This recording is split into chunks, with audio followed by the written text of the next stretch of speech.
I remember the exact moment my world completely shattered into a million pieces. Like glass hitting concrete on a hot summer day. It was one of those perfect afternoons at our big annual family reunion, the kind where the backyard is buzzing with life. Relatives I've known my whole life scattered everywhere, laughing over plates piled high with grilled burgers, hot dogs sizzling on the barbecue, potato salad passing around, and kids darting between legs chasing each other with water guns. The air smelled like charcoal smoke mixed with sunscreen and fresh-cut grass. Everyone was in good spirits. Aunts catching up on gossip, uncles debating sports, cousins snapping selfies. We even had a karaoke machine set up in the corner for later, because my family loves any excuse to sing off-key and laugh about it. I was sitting at one of the picnic tables trying to blend in, wearing my usual oversized t-shirt and comfy jeans that hid the extra weight I'd been carrying. Nothing fancy, but I felt okay, or at least I thought I did. Then, out of absolutely nowhere, my mom, Karen, yes, her name is literally Karen, strides over to the karaoke setup, grabs the microphone like she's about to announce the winner of some contest, and taps it a few times. The feedback squeal quiets everyone down. Everyone, can I have your attention for just a second, please? She says in that overly sweet voice she uses when she wants the spotlight. The whole yard goes quiet. Maybe 50 people turning to look, smiles on their faces, expecting some heartfelt toast about family or whatever. She pauses for dramatic effect, scans the crowd, and then, oh God, even thinking about it now makes my stomach twist. She points directly at me. Right at me, sitting there frozen like a deer in headlights. I just want to take a moment to talk about my daughter Emily over here. She starts, her voice booming through the speakers so no one can miss a word. She's 24 years old now, you know, still living down in my basement. No real full-time job, just some freelancing here and there. No boyfriend in sight, carrying quite a bit of extra weight. And honestly, I don't know if she'll ever really amount to anything if she keeps going like this. Dead. Silence. Complete and utter dead silence across the entire backyard. You could literally hear the ice cubes clinking and melting in people's red Solo cups. The distant hum of a lawnmower from a neighbor's yard, but nothing else. No laughter, no murmurs, nothing. 50 pairs of eyes, all of them, slowly turned toward me. Some with pity, like poor girl. Others with that awkward secondhand embarrassment, where they quickly look away. A few with raised eyebrows, like they can't believe she just said that out loud. My face, it burned, like actually on fire, hotter than the grill flames behind her. My heart started pounding so hard in my chest I thought everyone could hear it. Thump, thump, thump, blood rushing in my ears. Tears welled up instantly, hot and stinging, but I bit the inside of my cheek hard. No way. No freaking way was I going to cry in front of all these people. Not while she stood there with that smug little smile, like she'd just done something noble. Can you even imagine it? Your own mother, the one person in the world who's supposed to love you, unconditionally protect you, build you up, standing. They're publicly tearing you down like you're some kind of family disgrace on display. Like I'm an exhibit at a zoo labeled, caution, failure in progress. It felt like the ground opened up beneath me, like I wanted to just sink into the earth and disappear forever. My hands clenched into fists under the table, nails digging into my palms. But I couldn't move, couldn't speak. Just sat there, humiliated beyond words, while the moment stretched on eternally. That single cruel moment lit a fuse deep. Inside me, a slow-burning fuse that would lead straight to the most delicious, satisfying karma payback imaginable. Hi, my name is Emily, and this is the full story of how my mom's brutal public humiliation became the unexpected spark for my epic glow-up. Transformation. One that didn't just change my life, but absolutely crushed her ego and left her drowning in regret. It wasn't some calculated revenge plot at first. It started as pure survival mode, but the way karma unfolded, oh man, it was perfect. Pure, unfiltered glow-up justice. To really understand just how deep that knife twisted, you have to go back and hear the whole backstory, the years of buildup that made her words hit like a nuclear bomb. My mom has always been obsessed with appearances, with being the center of attention, with that perfect image. Back in her day, she was the ultimate small-town golden girl. Beauty queen titles, prom queen crown, cheerleader captain, the girl every guy wanted and every girl wanted to be. She married my dad fresh out of high school. He was the reliable type. Steady job as an accountant. Good provider, quiet and supportive. But in our family, She was the star, the one who wore the invisible crown. Dad was happy in the background, letting her shine. I came along a couple years into their marriage, their only child, and from the very beginning, I never quite measured up to her glory days memories. As a little kid, I'd sit on the floor while she flipped through old photo albums, pointing out pictures of herself at 18, 20, 22, flawless skin, tiny waist, long legs, surrounded by admirers. See how pretty mommy was back then? She'd say with this nostalgic sigh. Boys used to line up just to take me out. Then she'd look at me, with my chubby cheeks or messy hair, and add, "If you just put in a little more effort, Emily, you'd be stunning too." It's all about trying harder. Those comments started innocent enough, or at least that's how I remember them as a child. But they piled up over the years, layer by layer, chipping away at whatever confidence I was building. When I got braces in middle school, she called me metal mouth in front of her friends, laughing like it was cute. When I gained the freshman 15 in high school from stress and cafeteria food, it became my little chubby bunny. My quiet, bookish personality? Shy is just an excuse for not trying to make friends, sweetie. I was never shy. I was outgoing, and look where it got me. By the time I hit my early 20s, the damage was deep. I graduated college with a degree in graphic design. Actually, pretty good grades. A few awards even, but then the pandemic crashed everything. Jobs dried up overnight. Interviews went virtual and ghosted me, so I fell back on freelancing from home. Living in my parents' basement made financial sense at the time, saving money, helping with bills here and there, or at least that's what I told myself to justify staying. But the truth?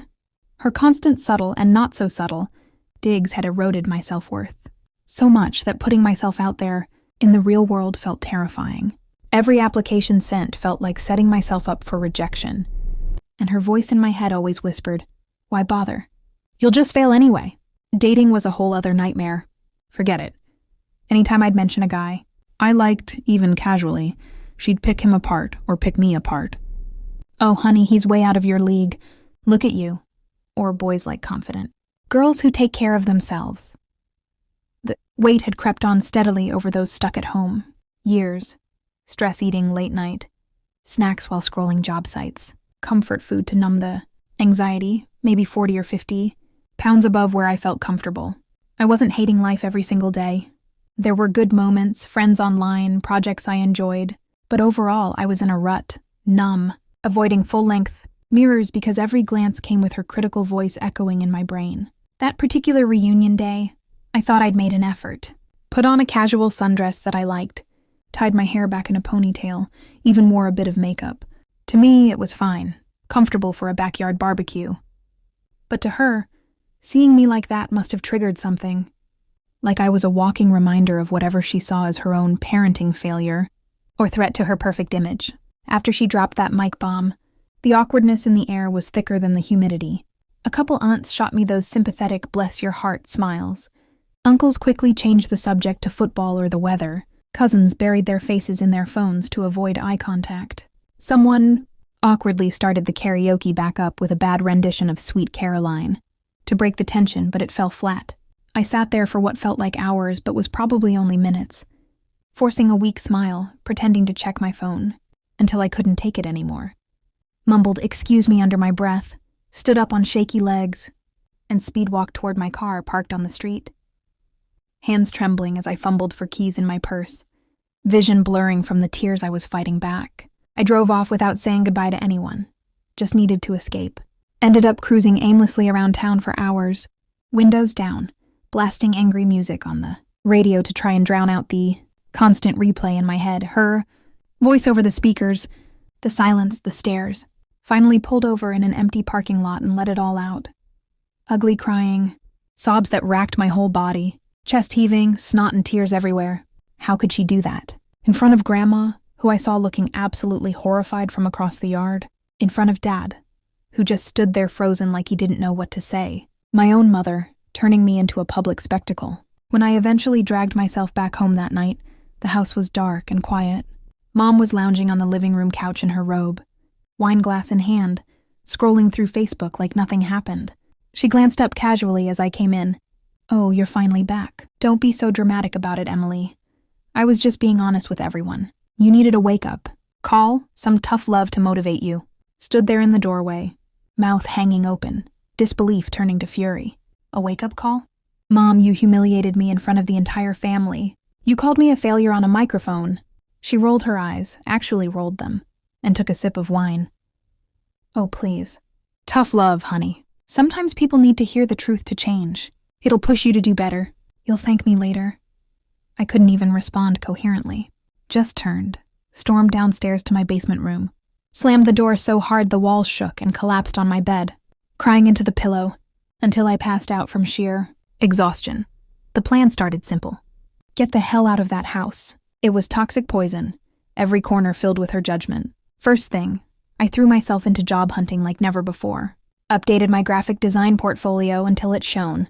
New samples, modern layouts, everything polished. Applied to dozens of positions every single day. Networked on LinkedIn, joined online design communities and forums. Even cold emailed companies I admired. Freelance work started picking up too from those connections. Small gigs turning into steady clients. And then, just 2 weeks after the reunion, it happened. A job offer email from a reputable marketing agency downtown. Full-time remote position to start. Great salary. Full benefits. Room for growth. I printed it out, marched upstairs, and shoved it in front of Mom while she was making coffee. Her eyebrows shot up as she read it, but she kept her cool. Barely. Well, good for you. About time you started contributing something meaningful. Dad, overhearing from the table, jumped up and hugged me tight, whispering, I'm so proud of you. Kiddo, with genuine tears in his eyes. With the job secured, apartment hunting became an obsession. Scrolled listings nonstop, viewed places after work hours, and found it. A cute one-bedroom in the city, high up with big windows, natural light pouring in, modern kitchen, even a little balcony. Signed the lease that week, packed my stuff quietly while Mom was out running errands or at her book club, left a simple note on the kitchen counter. Moving out today. New job starts soon, got my own place. Thanks for the roof over my head all these years. Talk soon. No big confrontation. No dramatic goodbye, just gone. Loaded the car with boxes, drove away and didn't look back. The first night in my new apartment, pure magic. Furniture hadn't arrived yet, so I sat cross-legged on the bare hardwood floor, eating takeout Thai food from a carton, staring at the city lights through the window, and felt this massive weight lift off my chest, like I could finally breathe deeply. For the first time in years. Freedom, real freedom. No more walking on eggshells. No more judgmental glances over breakfast. This was mine. And now, the real transformation could begin. I decided to tackle the physical glow-up first. Because let's face it, that's what she always obsessed over most. The superficial stuff. So why not hit her where it hurt, even if she wasn't watching yet? Joined a boutique gym near my new place. The kind with personal trainers and classes, not just endless treadmills. Hired a trainer named Mia right away. This badass woman in her 30s with muscles I aspired to and zero BS attitude. First session, she had me doing squats until my legs shook. Lunges that burned, pushing me harder than I thought possible. You're stronger than you think. Emily, she'd say when I'd whine about the weight. This isn't about punishing yourself. It's about building the version of you that's been waiting. Meal prep became religion. Grilled chicken breasts. Piles of green veggies, quinoa, protein shakes blended with berries. No more late-night emotional binging on chips or ice cream to cope with stress. Tracked everything in an app at first. Weighed portions. Learned what fueled me versus what numbed me. Cardio sessions where I'd run on the treadmill until sweat poured down my face, dripping onto the belt. Music blasting in my earbuds to block out any lingering doubts. Weightlifting days where my muscles screamed in protest. But the next day, soreness felt like proof I was changing. Those first few weeks, absolute hell on earth. Body aching constantly. Hungry all the time from the calorie deficit. Doubting myself every mirror glance. Is this even working? Her voice in my head again. You'll quit, just like you always do with diets. But I didn't quit. Pushed through, and to unpack the mental baggage fueling it all, I started therapy, weekly video sessions through an app, affordable with my new job insurance. Cried buckets in those first appointments, spilling years of childhood criticisms, the reunion trauma, how her words had become my inner critic. The therapist helped me set boundaries in my mind, reframe the narrative. Her issues are not your truth. The mental glow-up ran parallel. Devoured self-help books. The subtle art of not giving a fuck hit hard. teaching me to let go of seeking her approval. Podcasts on confidence, body positivity, mixed with real discipline. Started journaling every night. 3 things I was grateful for. Affirmations I said aloud in the mirror even when they felt ridiculous at first. I am capable. I am worthy. I am enough just as I am, and getting better every day. Results didn't come overnight, but they trickled in, building momentum. End of month 1, 10 pounds down. Clothes fitting looser around the waist. Energy levels skyrocketing. No more afternoon crashes. Month 3, 25 pounds gone total. Visible definition in my arms from all those push-ups and rows. Legs toned from squats. Stride more confident when walking to the gym. Booked hair appointments for sleek. Long brunette layers, cut color. Treatments to make it rich and shiny. Invested in a solid skincare routine. Cleanser. Serums. Moisturizer, sunscreen religiously. Makeup tutorials on YouTube. To learn techniques that enhanced my features instead of hiding them. Career-wise, things exploded in the best way. My boss noticed my creativity right away. Assigned me bigger clients, projects that challenged me. Clients raved about my designs in meetings, leading to bonuses and shout-outs. 6 months in, promotion to lead designer, my own small team, significant salary bump that let me shop, guilt-free for clothes that actually fit the new me. Tailored blazers that hugged my figure, heels that made that satisfying click-click on office floors when I went in for meetings, outfits that made me feel powerful. Dating entered the picture again, too. Updated my apps with fresh photos showing the evolving me. Gym selfies. Professional shots, smiling genuinely. Matches flooded in. Dates became fun instead of anxiety-inducing. Coffee meetups turning into dinners. Flirty texts, laughter that felt real. And then Jake came along. Met him at a networking event for creatives downtown. Tall, kind hazel eyes. Sharp wit that matched mine. Working in tech sales. Sparks flew instantly over shared appetizers. He listened when I talked, really listened, and saw me, the real me, not the old insecurities. "You're incredible, Emily," he'd say on our 3rd date, hand brushing mine. Driven, funny, beautiful inside and out. No comparisons, no digs, just appreciation. By the 8-month mark, I was thriving in ways I never dreamed, unrecognizable in the best possible way. Body toned and strong, skin glowing, laughter coming easily, confidence radiating in every step. Friends from college barely recognized me when we reconnected, but then came the mid-story twist that cranked the tension up to 11 and added fuel to the karma fire. Mom started reaching out. At first I ignored the calls and texts, still too raw, but then voicemails piled up. "Emily, family sticks together no matter what. Call your mother back." Curiosity mixed with lingering care won out one day, and I answered. That's when she dropped it. Dad had been diagnosed with prostate cancer. Early stage, treatable, but chemo and radiation needed. My heart sank. Dad, my quiet rock, the one who'd always defended me subtly, slipping me extra allowance or saying, "You're perfect as you are." When Mom wasn't listening, guilt hit hard. I couldn't abandon him now. So weekends became drives back home. Sat with him through chemo sessions, holding his hand while the IV dripped, bringing homemade soups and smoothies to help with nausea. Mom hovered around, surface level, thankful for the help. But her comments slipped through the cracks. "Wow, you're really slimming down these days. Good for you. Keep it up," said with that forced smile, eyes scanning my body critically, like she was sizing up competition. The real twist bombshell came one weekend when I arrived unannounced to surprise. Dad with his favorite bakery treats. Walked in quietly. Heard Mom in the kitchen on speakerphone with one of her old high school friends. Oh yes, Emily's finally turning her life around. Lost weight. Got a decent job. Even dating someone now, apparently. That little speech I gave at the reunion last year. Tough love, darling. But it clearly worked wonders. She's motivated now because of me. Followed by that fake modest laugh, like she was the hero architect of my success. I froze in the hallway, treats bag crinkling in my clenched fist. Blood boiling hotter than ever before. All the sweat-drenched gym sessions, the therapy tears, the late nights building my portfolio. The discipline saying no to cravings, and she twists it into her victory story.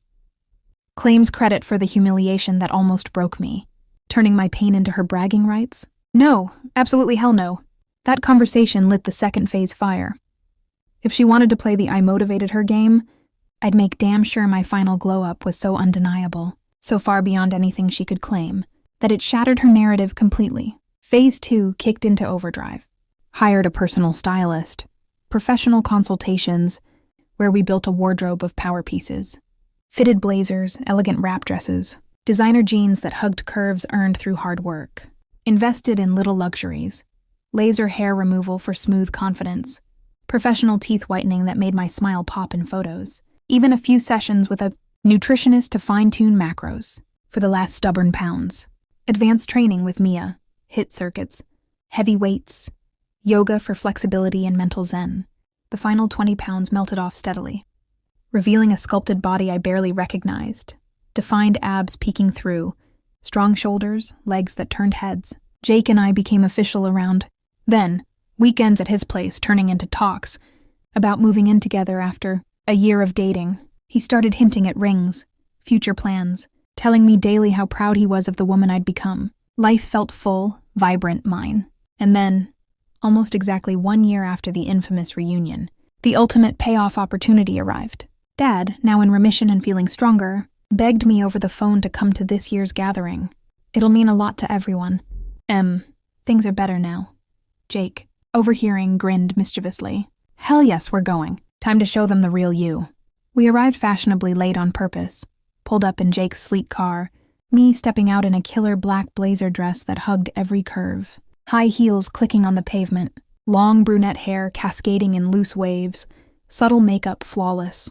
Jake looked sharp beside me in a fitted button-down, hand immediately on the small of my back possessively, proudly. Heads turned the second we walked through the gate. Whispers started immediately. Is that Emily? Oh my God, look at her. Relatives I'd barely spoken to last year swarmed with hugs and compliments. You look like a supermodel. Girl, what is your secret? That dress, stunning. And who's this handsome guy? Jake charmed everyone effortlessly, arm never leaving my waist.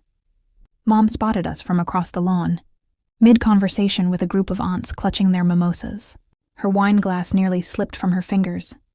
Mouth actually fell open for a second, eyes widening in pure shock as she took me in head to toe. The toned figure, glowing skin, confident posture, Jake's adoring gaze. Then envy flickered across her face, quick but unmistakable, before she plastered on a fake smile and approached hesitantly.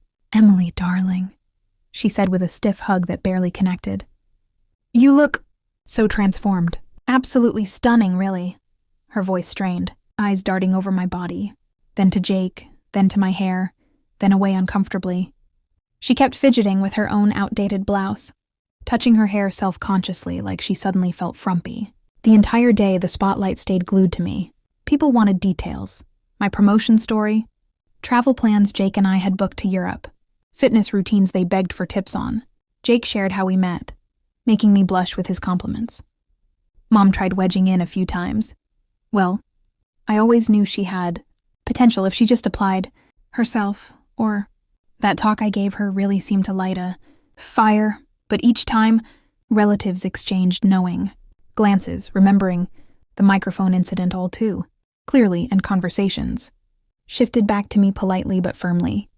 The climax hit during karaoke hour, the same setup as last year.